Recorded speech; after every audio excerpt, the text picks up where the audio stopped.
OK. Vous pouvez commencer dans 5 secondes.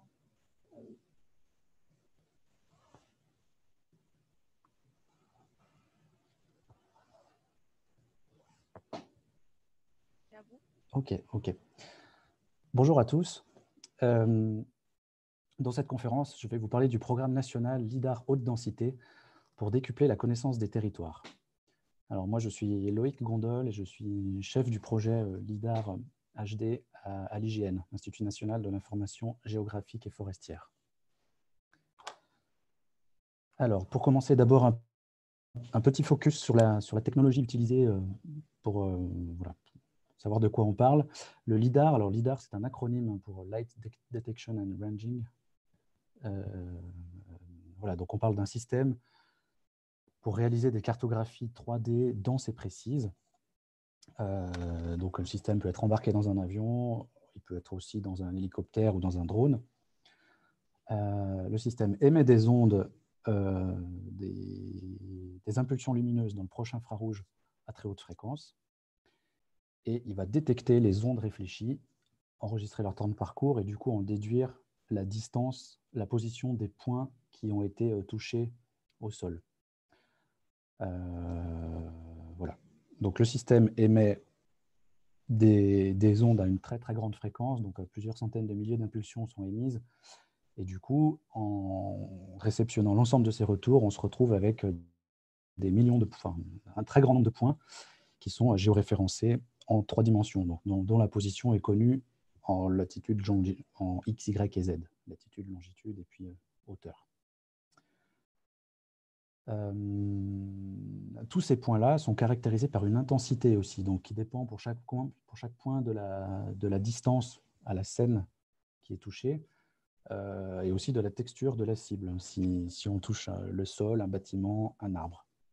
Alors le LIDAR, par opposition aux caméras optiques, c'est un capteur actif, alors qui est sensible au nuage, mais par contre qui fonctionne la nuit, qui peut faire des acquisitions de nuit.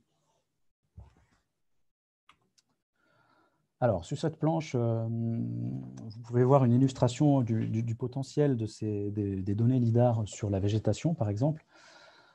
Alors, voilà, le signal LIDAR, en fait, qui est envoyé par l'appareil, va se diviser en autant d'échos qu'il y a d'objets sur son parcours. Et donc, on voit bien sur la coupe, là, que par exemple, on peut avoir pour un écho émis, plusieurs retours. Un premier retour au niveau du sommet des arbres, et puis d'autres retours en dessous, au niveau intermédiaire de végétation, au niveau du sol. Donc un même signal va se décomposer et peut réceptionner plusieurs retours.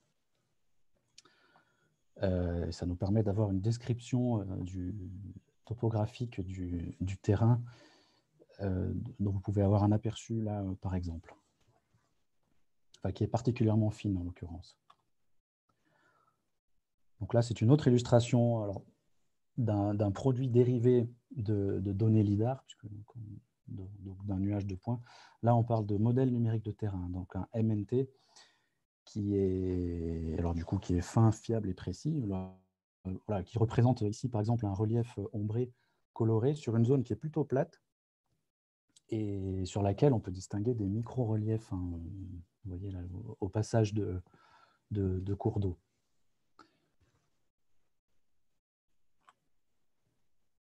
Alors, le programme national LIDAR haute densité. Alors, l'IGN met en place et coordonne un programme national LIDAR haute densité afin de répondre en fait à différentes politiques publiques, que ce soit dans les domaines agricoles, forestiers, prévention des risques d'inondation notamment. Il y a sans doute d'autres politiques qui pourront être adressées grâce à ces données. On n'en mesure pas toute la portée aujourd'hui. Donc pour ce projet, l'IGN a bénéficié d'une subvention du Fonds pour la transformation de l'action publique pour mener à bien ce programme qui est ambitieux. Donc dans le cadre de ce programme, quels sont les objectifs? Premièrement, acquérir des données LIDAR aéroportées, alors ça veut dire le système est positionné dans un avion, à une densité de 10 points par mètre carré en moyenne. Donc là, c'est la densité visée. Alors pour cela, l'IGN va acquérir ces données avec ses moyens propres et aussi réaliser de la sous-traitance. Voilà, donc les acquisitions, une première chose.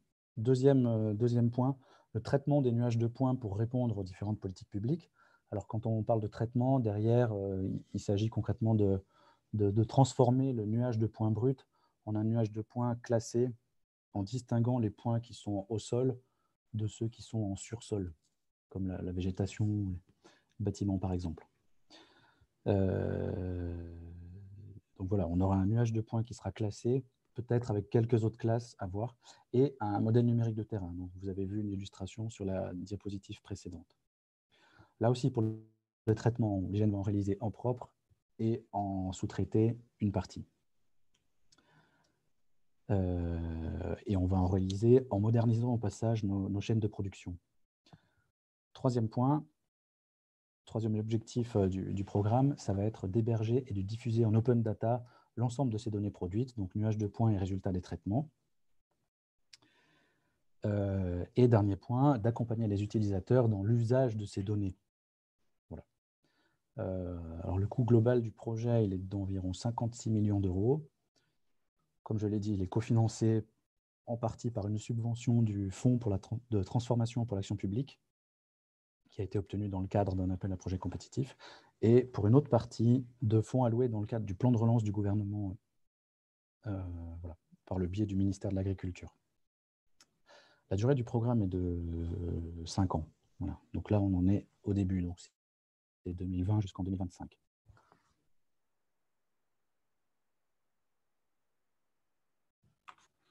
Alors, quelques exemples d'utilisation de données LIDAR avec quelques illustrations pour que vous puissiez avoir une idée du potentiel de ces données, de ce qu'on peut faire avec. Alors, le LIDAR permet de produire des modèles numériques de surface.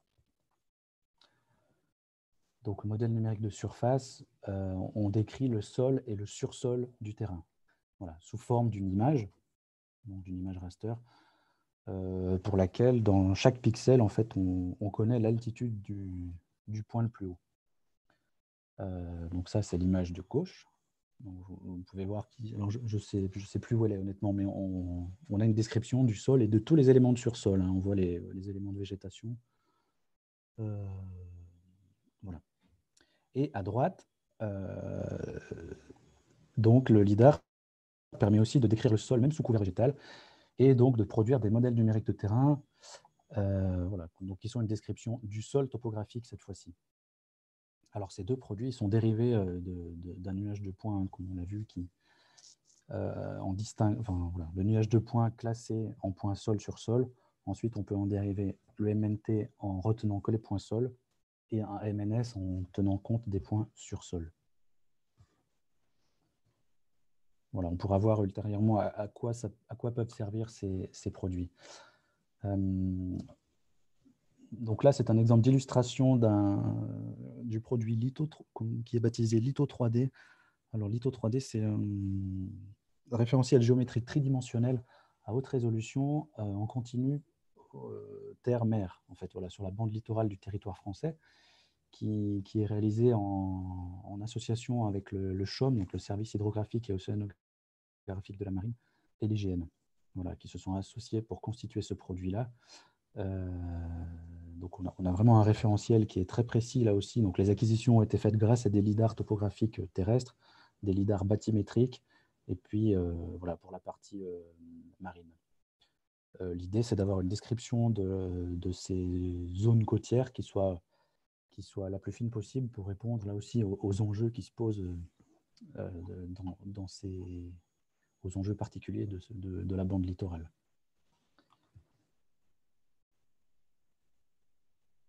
Alors, autre exemple, là aussi, donc à partir des données LIDAR à haute densité, quand on parle de 10 points par mètre carré, je vous laisse imaginer ce que ça peut représenter. Avec des données d'une telle densité, on peut produire des maquettes 3D qui soient fines et précises, alors disponibles sous différents formats. Hein, voilà. Et à partir de là, on peut envisager ou imaginer un grand nombre d'applications. Par exemple, mais la liste n'est pas exhaustive, hein. On peut imaginer que ça puisse répondre à l'optimisation de l'implantation des antennes pour les réseaux 5G, parce que voilà, pour la 5G, la directionnalité a une importance.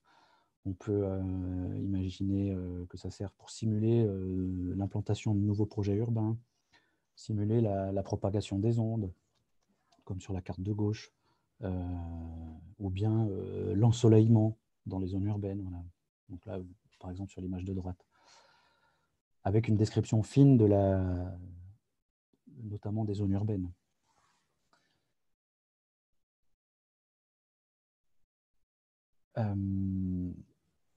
Alors, je l'ai déjà un peu dit, mais le MNT, il est aussi fort utile dans le domaine de la prévention des risques naturels, notamment parce qu'on aura en particulier un MNT d'une qualité globale qu'on n'a jamais atteinte aujourd'hui et disponible sur l'ensemble du territoire. Voilà. Et donc, on imagine bien que derrière, en fait, ce MNT sert à optimiser l'aménagement des zones inondables, pas seulement dans les emprises couvertes par des plans de prévention des risques, mais de partout, et puis d'anticiper les risques. Après, avec ces MNT, la Direction générale de la prévention des risques et puis les services déconcentrés de l'État peuvent faire des calculs, des simulations de crues, d'inondations plutôt fins avec le MNT qui sera généré grâce à ces données-là. Continue France entière.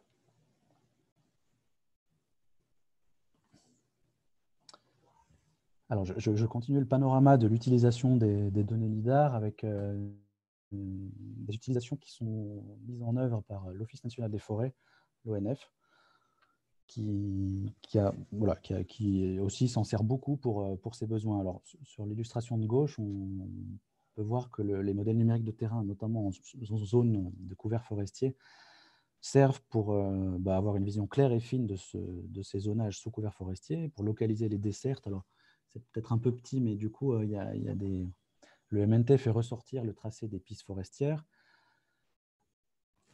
Ça, c'est une chose. Et d'autre part, ça permet aussi à l'ONF d'identifier les meilleures voies de débardage pour sortir les bois, une fois les bois coupés en forêt, et en particulier en terrain accidenté ou en terrain montagneux.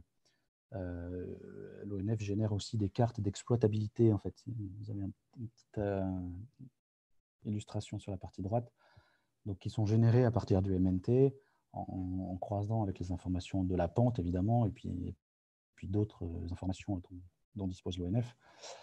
Voilà, ces cartes d'exploitabilité, elles permettent de savoir les zones les plus opportunes pour dégager le bois de la forêt, en particulier.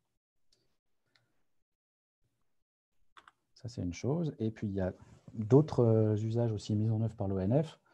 Donc, en croisant les données LIDAR avec des relevés que peuvent faire les agents techniques forestiers sur le terrain, et moyenne modélisation, l'ONF arrive à fabriquer des cartes qui offrent une description d'un ensemble de variables forestières qui les intéressent de suivre pour leur mission de gestion durable. Par exemple, là, sur la carte de gauche, vous voyez une carte des hauteurs d'arbres et d'un parcellaire forestier.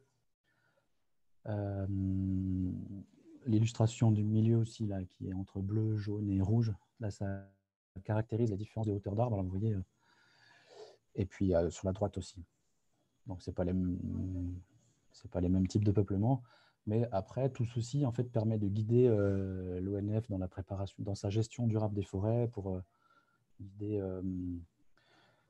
quels arbres devront être coupés en priorité. En fait, ce sont un ensemble d'outils d'aide pour les missions qui leur sont confiées. Voilà. Du coup, oui, alors ce potentiel des données LIDAR, en fait, on vise un accès centralisé, standardisé et bien documenté à un ensemble de données, donc 3D précises, denses, fiables, interopérables et aptes à décrire finement le sol, même sous couvert végétal. Alors, j'y reviens. 3D, donc, comme je l'ai dit, tous les points acquis sont connus non seulement en 3D, mais ils sont aussi caractérisés par une intensité, l'intensité du signal, qui peut nourrir des algorithmes de traitement automatisé de données. Après, on peut imaginer des choses là derrière. Des données précises. Aujourd'hui, alors il y a un référentiel à grande échelle, enfin, la couche altimétrique du référentiel à grande échelle, elle a aujourd'hui une précision hétérogène puisque certaines données sont acquises par l'IDAR, d'autres par d'autres méthodes. Voilà, donc on a différentes sources d'acquisition qui font que la précision est hétérogène. Là, avec ces données et ces acquisitions, la France entière, on aura une précision homogène sur le produit, alors de l'ordre de 50 cm en position. Dense, alors dense, oui, parce que 10 points par mètre carré. Fiable. Alors, pour les produire, on met à niveau nos chaînes de traitement et de contrôle pour garantir une qualité des données qui répondent aux besoins. Interopérable avec le référentiel à grande échelle. Alors, ça permettra d'utiliser, par exemple, ces données en complément d'images aériennes ou spatiales, voilà, et de les croiser finalement avec les autres couches du référentiel, hein, que ce soit les cartes, les photos. Et derrière, en fait, on a du coup un ensemble d'outils d'aide à la décision pour répondre à différentes questions de politique publique ou des enjeux de société. Donc des données aptes à décrire finement le sol, même sous couvert végétal, on l'a vu dans les diapositives d'avant, le chevelu hydrographique, on peut aussi distinguer des détails architecturaux, voilà. Il y a des applications archéologiques aussi derrière qui peuvent être mises en œuvre. Donc cet accès, voilà, ce sera un puissant moteur de développement de services aval dans de nombreux champs d'application. Et ce, d'autant plus que les données seront disponibles partout et accessibles facilement, voilà, de façon standardisée et centralisée.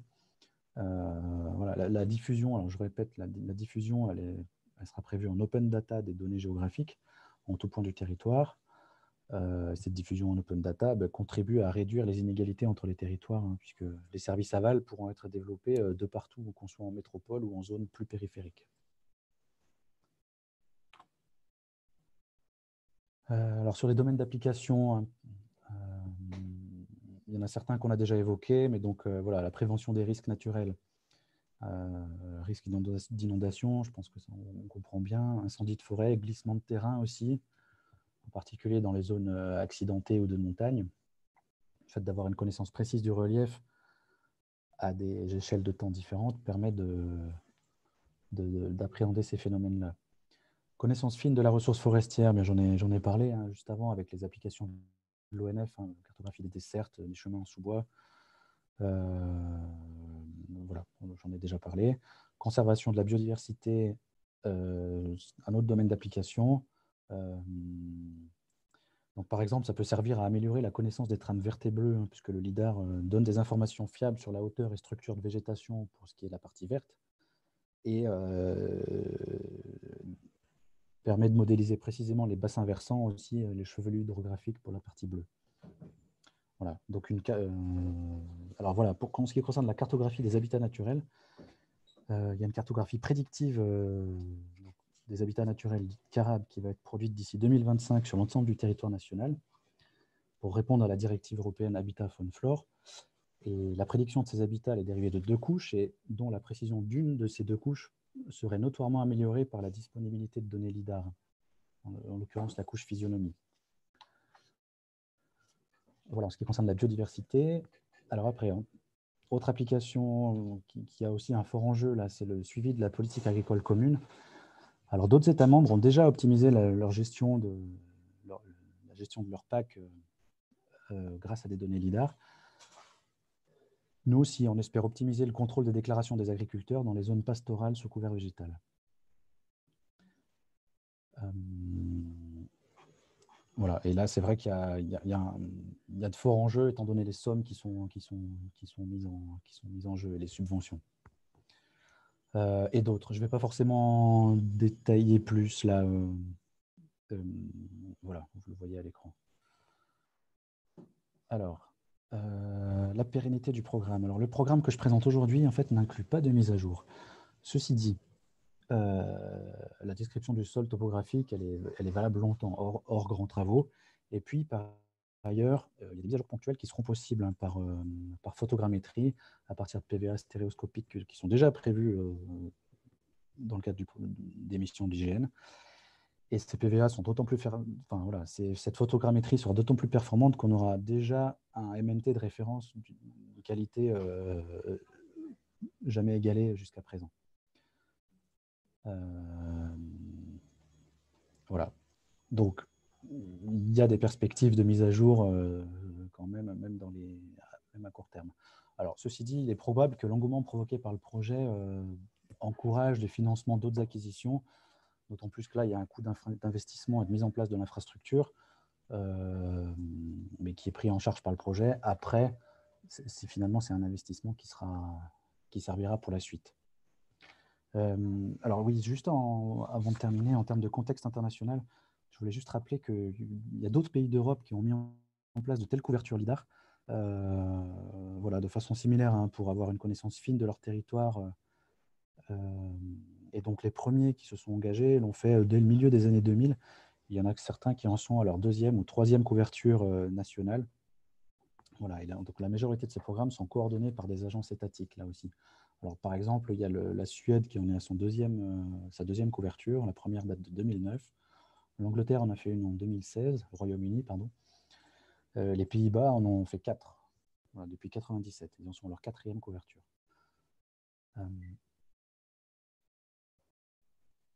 Voilà. Et donc, en mettant ces données riches et multi-usages à la disposition de tous, voilà, d'un ensemble d'acteurs, ce programme il sera d'une part générateur d'économies, mais aussi un levier fort pour le développement de services dans de nombreux domaines. Et comme je disais, on les imagine sans doute pas tous aujourd'hui, tous les domaines qui peuvent être adressés par ces données. Voilà, au bénéfice de politiques publiques, moteur de développement des PME, le fait qu'il y ait un ensemble de données en open data disponibles, a priori, encouragera le développement de services. Voilà. Puis ça peut être aussi un vivier pour la recherche scientifique, hein. On sait que le potentiel des systèmes d'intelligence artificielle il est d'autant plus fort que les données d'observation sont riches, denses et fiables, ce qui pourra s'appliquer à ces données LIDAR. Donc on peut, voilà, là on peut parler de grands équipements numériques pour la France d'ici 5 ans. En conclusion, alors voilà, j'espère que vous avez pu mesurer le potentiel de données LIDAR qui sont prévues d'être acquises dans le cadre de ce programme. Pour l'IGN, c'est vraiment un programme de transformation qui matérialise son nouveau positionnement, hein, comme point de pivot entre l'écosystème des partenaires nationaux européens qui produisent et entretiennent les données géographiques, et puis comme tiers de confiance par rapport à l'ensemble des communautés d'utilisateurs. C'est aussi un levier d'innovation par l'ensemble des technologies qui sont mises en jeu dans ce projet, hein, l'acquisition de données LIDAR à grand rendement, d'une part, des traitements en utilisant des algorithmes de deep learning pour labelliser automatiquement les nuages de points. Voilà. Et puis après, toute l'infrastructure de stockage, diffusion de données en lien avec le projet Géoplateforme. On espère que ce programme il installera un cercle vertueux en favorisant le développement de services aval et puis suscitant l'engouement des utilisateurs de tout profil, voilà, pour les futures mises à jour ou futures utilisations. J'en ai terminé. Merci beaucoup pour votre attention et je suis disponible s'il y a des questions.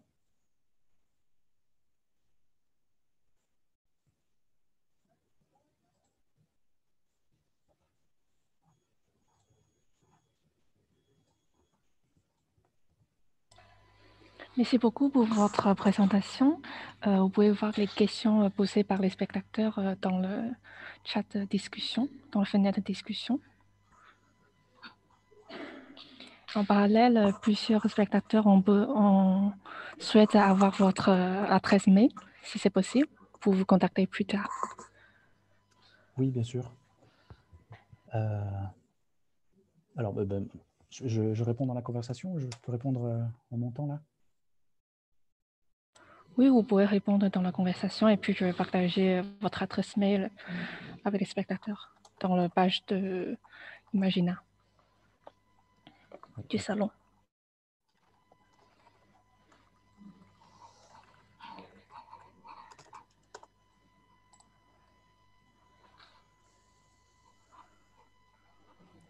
voilà.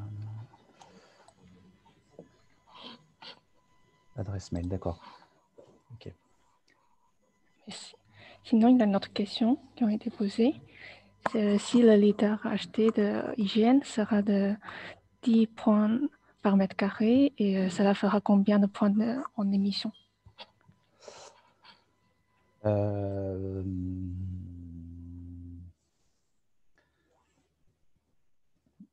Je ne sais pas répondre très précisément. Je pense qu'a priori, on vise 12 points en émission. Les 10 points, en fait, c'est vrai que c'est ce qu'on espère récupérer au final, enfin, c'est ce qu'on vise de récupérer au final par mètre carré. Oui, non, je dis 12, mais je ne sais pas exactement à combien ça correspond en émission. Je suis désolé. Je pourrais me renseigner auprès du service aéronautique et répondre si j'ai le contact de la personne. Mais voilà, je ne vais pas faire une réponse précise pour le coup.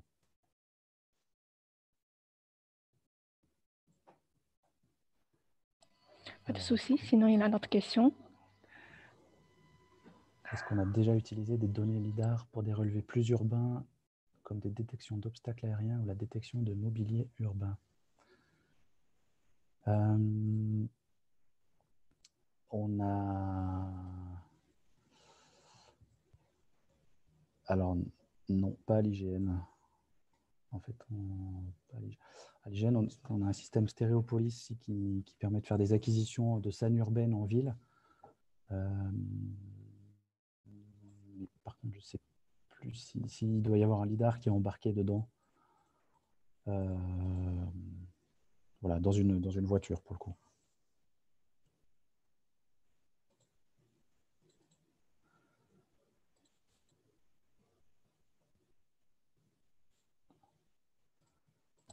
Sinon, quelle sera la précision métrique, pardon, du l'état acheté de l'hygiène?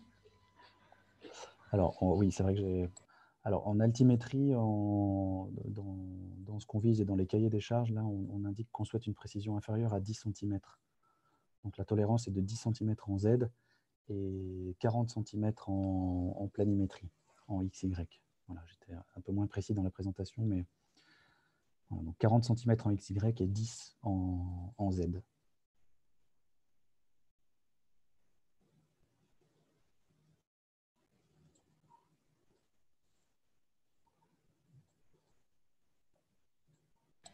Sinon, concernant la classification de nuages de points, ceci se limitera aux objets sol ou sous-sol, ou prendra-t-elle aussi en compte d'autres objets?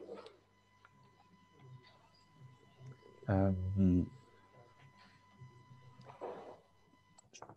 pense qu'on fera un peu plus. Alors, dans le cadre de ce programme-là, ce qui avait été prévu et financé, c'est une distinction sol sur sol. Après, on va voir. Là, on est en train de consolider les recueils de besoins fonctionnels auprès des commanditaires. Il est probable qu'on détecte, qu'on classe, qu'on fasse un peu plus de classes. Il faudra voir comment le mettre en œuvre et le financer derrière. Mais oui, il est probable qu'on distingue des bâtiments, la végétation, enfin qu'on caractérise la végétation parmi le sursol et puis les bâtiments. Les surfaces d'eau aussi. Et pylônes et câbles, à voir. Je ne sais pas, c'est une demande. Il faut qu'on voit, on ne l'a pas adressé encore. En tout cas, voilà, sol sur sol, c'est ce qu'il y a de sûr. Pour le reste, on sent qu'il y a effectivement des besoins d'aller un peu plus loin. Ce qu'on vise, c'est d'avoir quand même quelque chose qui adresse un ensemble de politiques publiques et qui puisse servir à différents usages. Du coup, de la nécessité de ne pas trop spécifier les classifications. Voilà. On cherche le bon niveau encore. Mais en tout cas, les classes que je vous ai précisées avant, il y a de la demande. On va voir ce qu'on peut faire et comment le mettre en œuvre. Ok. Merci beaucoup pour votre intervention. Et en fait, les questions sont très, très nombreuses et vous pouvez peut-être répondre directement sur le site Imagina. Oui, et les spectateurs ont posé beaucoup de questions et sont très curieux sur certains points spécifiques sur votre présentation. Et en parallèle, je vais aussi partager votre contact dans le chat. Comme ça, peut-être s'il y a les gens qui souhaitent vous contacter, ils peuvent vous contacter par mail. Ok, très bien. Très bien. Merci beaucoup en tout cas. C'est à vous. Au revoir.